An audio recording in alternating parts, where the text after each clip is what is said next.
Hey everyone, it is Shauna Hills here. This video is all about how to use the software Ahrefs. This is a SEO software that a lot of companies use, whether you are doing SEO work for your own company site, whether you offer this as a service to your clients. This is just one of many tools that are out there. Macintosh Marketing loves Ahrefs. This is one of our favorite tools. We have many classes and courses that we host for this particular tool. But we wanted to start growing some of our audience also on YouTube with usage of this tool with both our clients and some of our prospective clients, and then just those that we help through consulting and what have you. As you know, we offer tons of free perks by being members of our organization. One of them is that you do get access to Ahrefs data. So this is just a quick run through of how to use it. This is just a free portion. So this is not like this is not the upgraded option where you have all those different features that you can utilize. This is just the basics of how to add your first project and move forward from there. So basically, once you log in with your credentials, you will see in the upper right-hand corner, you should see that you're all logged in. From there, you want to go ahead and toggle over to the top and hit Site Audit.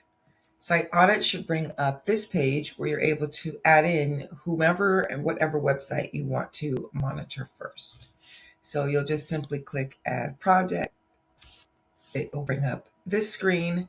Yes, you can import through Google Search Console. I particularly don't like doing that.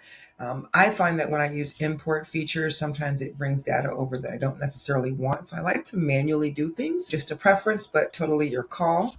When you add manually, you just click here, and it's going to prompt you to go ahead and put in the website address. Just to be on the safe side, instead of typing it in manually, I always say go over and grab the website domain, bring it over and just put it right in for you. This is a great place for you to also monitor if you have just maybe a specific page or a path that you want to monitor. You would put that page or path here. So you would either toggle over exact URL, whether it's a path or whether it's the entire domain and all subdomains attached to it. That's what we want to do for like an overall website audit. If you just want to look at maybe a certain page, let's say you've just added a certain page to a site and you want to only look at that page, you would click exact URL. And then Ahrefs knows not to crawl any other pages on the website. Once you click out of that, it will automatically pick it up just like you saw in this video. And then I just personally like to clean it up. It's going to put everything together in one word. So it is 3 different words. So my OCD is going to make me have to separate this. This is also a great place where if you do organize people by client codes, this is a great place for you to put their client code or however you identify your clients. You want to plug this in here. If you want to organize things by folder, this is also depending upon the level that you have. You should be able to also organize it by different folders. So maybe you have clients in different tiers. You can organize them that way. This will not affect how they are audited, so you don't have to do that. Then you hit continue. If for some reason the domain is not accessible, it's not crawlable, it'll give you next steps on what to do from there. This domain is. I don't need to do any of this. I'm going to continue without this. I don't want to use their analytics tool. We have Google Analytics for that, and we're going to actually add Google Search Console to it. So this is where you would link your Google Search Console. Once the account is linked, it should show a green box like this. If something is not connected correctly, it just means that the email address that you entered does not have access or ownership to that domain. So you just want to go back and check that. You can have multiple different logins here. So let's say that you manage accounts through multiple different emails. You can add multiple different ones and you just toggle to which one this one's attached to. From there, we don't need to use any of these other methods because this was a success. We can hit continue. From here, you want to add how many times do you want to crawl the site. So do you want this to be something that's automated? Many companies are moving towards automations. Me, because this is a one-time thing, I just want this to be a one-off. I don't want this to be anything that's automated. So we're going to turn this off completely, where it's completely manual, and then I'm going to hit finish.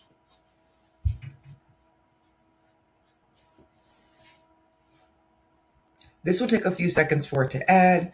It's not necessarily crawling the site yet, but it is making sure that everything that it needs is accessible, and then it will add it here under your projects. As you add your websites in one by one under Site Audit, you should be able to see them all listed right here. There'll be somewhat of a preview of what the home page looks like, which is kind of cool right here.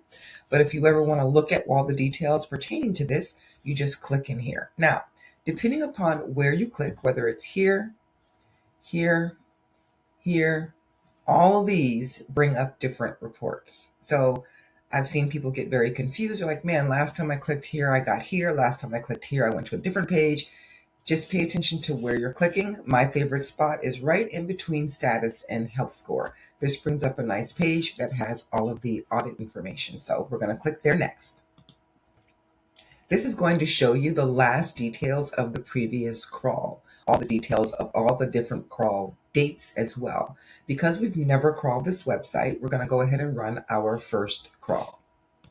This may take a little bit of time depending upon how large the website is, so we will pause the recording and we'll come back when it's all done. All right, looks like we are all done. So let's see here. First thing that I noticed is that there are some issues. So we want to click into the client site and see what those issues are. 404 pages are a no-no. So let's open that up and see what pages these are. A good thing to do is to export these so that you can look at them closer another time. So go ahead and export those. If these are pages that should exist, then you want to get in there and figure out why those links are not indexing. If they are pages that shouldn't be there in the first place, this is a great opportunity for you to go in and go ahead and remove those pages. If you look at overview, it should give you an overview of everything. So anything that's a warning, anything that's like, hey, this is kind of on notice, and anything, of course, that is an error. There's several other errors that are here. Now, it's important to notate that when it comes to SEO, all notated errors are not always errors. They're going to say errors because it's software. It doesn't have critical thinking in the human mind. But SEOers are supposed to be able to go through this and determine which of these errors are applicable to their client. For example, real estate. Real estate's going to have certain types of errors that other websites won't have because of the listings that constantly go up and down on the site.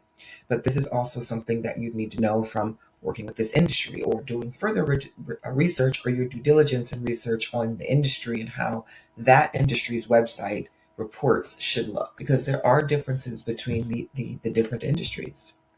You're also able to see certain things here. If you scroll through the left-hand side, it's a little overwhelming when you first look at it, but it's also very self-explanatory. You can't break anything by just clicking on it. You can click on it. You can see all the different data, all the different errors. You have other courses on the different errors and what these mean. Page Explorer, performance metrics, so on and so forth. So this is after you have added somebody to the platform. But let's say you just want to do a blanket search. You just want to see how the client is doing. You want to just overall crawl the site. You go over to the Site Explorer feature. And you same thing, you drop their domain right in there, you hit search, and this is going to take a much quicker amount of time to bring up a report. Again, this is a very new website, just brought over to us, so it's not going to be a lot of activity on it.